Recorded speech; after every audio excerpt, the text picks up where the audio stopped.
안녕하세요. 이제 먹는 것도 줄여야 될 것 같다라고 이야기한답니다. 충분히 저 말에 공감합니다. 짜장면, 라면, 소주, 피자, 치킨, 과자, 우유, 아이스크림, 뭐 하나 얘기할 거 없이 전부 다 무섭게 올랐거든요. 근데 더 두려운 건 저게 끝이 아니라는 거. 앞으로 또 더 올라갈 거다라는 겁니다. 이스라엘과 하마스 전쟁이 계속 진행 중이고, 우크라이나 러시아 전쟁도 진행 중이고, 벌써 전 세계에서 지금 두 곳이 전쟁 중입니다. 전 세계의 물류망이 제대로 돌아가고 있지 않다라는 거죠. 이제 쌀 수출도 금지한다는 얘기도 나오고, 기름값도 출렁출렁거리고, 유가가 폭등했다가 나중에 또 폭락할 거다는 얘기도 나오고, 다들 고금리에 난립니다. 위어크가 파산했다고 얘기하고, 이거 어떻게 되려나? 중국은 중국대로 지금 내수 침체가 엄청나다고 얘기합니다. 한때는 전 세계 경제 성장을 중국이 견인했었는데, 그랬던 중국이 이제 망가지니까 이제 답이 없는 거죠. 아시아에서는 한국도 침몰하고 있고, 이제 일본이 다시 되살아나고 있답니다. 일본은 그동안 엄청나게 건금절약하고 아끼고 철두철미하게 삶을 지켜왔습니다. 이제 한국은요, 이제 그래왔던 일본을 이제 따라해야 될 판입니다. 이제 우등생 일본을 이제 흉내내야 되는 거죠. 라면이나 빵이 우크라이나 때문에 곡물 가격 때문에 가격이 올랐다고 얘기하고, 근데 밀이나 팜유 가격이 하락한 것 때문에 소비자들의 비판이 커지고 있고요. 10월달 소비자 물가 지수가 113.37로 9월 대비 작년 10월 대비 3.8% 올랐답니다. 7월달에는 2.3%까지 떨어졌던 소비자 물가 지수가 8월달에 3.4%, 그 이후에 또 계속 올라간다고 합니다. 짜장면 한 그릇이 7,070원, 12% 올랐고, 삼계탕은 9%, 김치찌개 백반은 6% 올랐답니다. 이제 무서운 얘기죠. 여기 짜장면 8,000원이라고 적혀있네요. 짜장면 8,000원. 좀 지나면 짜장면 그냥 보통이 만원이 되겠다라는 게 거짓말이 아닐 것 같은 거죠. 맥주 가격도 오르고요. 소주 가격도 오르고, 햄버거도 오르고, 맥도날드 맘스 터치요. 빙그레 메로나도 이제 1,500원으로 올렸답니다. 1,200원에서 1,500원 오른 거고, 월드콘도 2,000원에서 2,200원으로 10% 오르고, 이제 겁나서 아이스크림 먹겠나라는 거죠. 참 무서운 얘기입니다. 소주도 오르고, 참이슬 후레쉬가 3,000원에서 3,600원으로,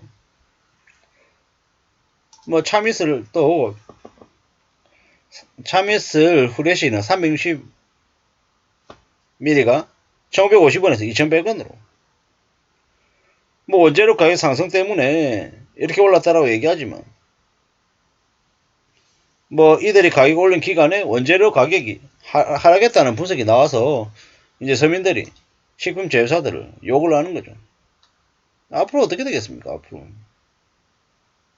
이제 점점 이제 서민들의 먹거리 관련해 가지고 사람들이 이제 냉정하게 평가하고 판단하겠죠. 소비자들을 위해서 가격을 최대한 지키려고 안간힘을 쓰다가 부득이하게 인상한 기업들에 관련해서는 사람들이 어느 정도 인정을 하겠죠. 하지만 그게 아니라 가격 인상 요인이 생길 때는 잽싸게 올리고, 인하 요인이 생겼는데 모르세요 하고 가격을 유지하는 그들에게는 이제 소비자들이 점점 좀 냉정하게 볼 겁니다. 두고 봐야죠.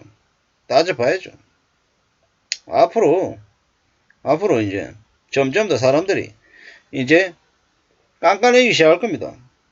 그럴 수밖에 없다라는 겁니다. 그렇게 생각하고 그렇게 따져봐야죠. 앞으로 삶은 어떻게 되겠습니까?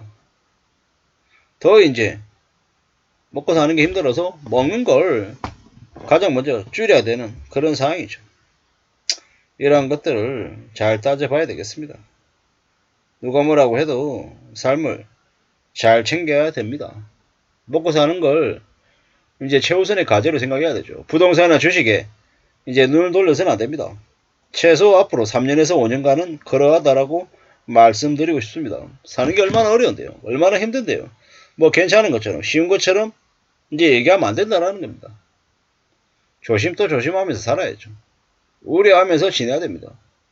사는 게 얼마나 힘든데 괜찮은 것처럼 쉬운 것처럼 만만한 것처럼 얘기하면 큰 코 다친다라고 말씀드리고 싶습니다. 조심해야 됩니다. 정신 차려야 됩니다. 사는 게 얼마나 힘들고 참혹한데 그걸 별일 아닌 것처럼 여겼다가는 나중에 뒤집어진다라고 생각해야 됩니다.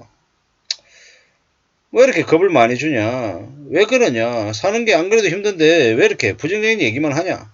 라고 얘기할 수도 있습니다. 근데 저는 그렇게 생각합니다. 부정적인 생각들을 해야 부정적인 사고는 무조건 나쁜 게 아니다. 너는 왜 이렇게 부정적이야? 라고 하지만 그 부정 이면에는 무슨 일이 터졌을 때 언제든 대응하고 대처하겠다라는 최소한의 대비책을 마련하자라는 의미다라고 저는 이야기하고 싶습니다. 개소리 하지 말라고 얘기하면 뭐 그런 거고요. 뭐 이래저래 사는 게 지금 되게 힘들고 어렵잖아요. 그럴 때일수록 어떻게 해야 되겠습니까? 현금을 더욱더 비축해 둬야 된다라는 겁니다. 갖춰야죠. 갖고 있어야죠. 삶이 그런 거다라는 겁니다. 필요할 땐 갑자기 돈이 필요해가지고 얘기할 때 돈이 없는 그런 경우가 생길 수 있습니다.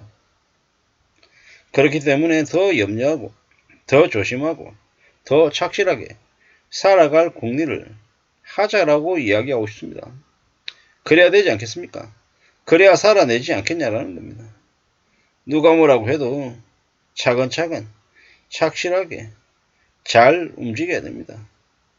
그냥 되는 거 없다라는 거죠. 너무 만만하게 너무 쉽게 생각하면 안 되겠다라는 겁니다. 욕심 부리지 말자 라는 말씀을 좀 드리고 싶은 겁니다.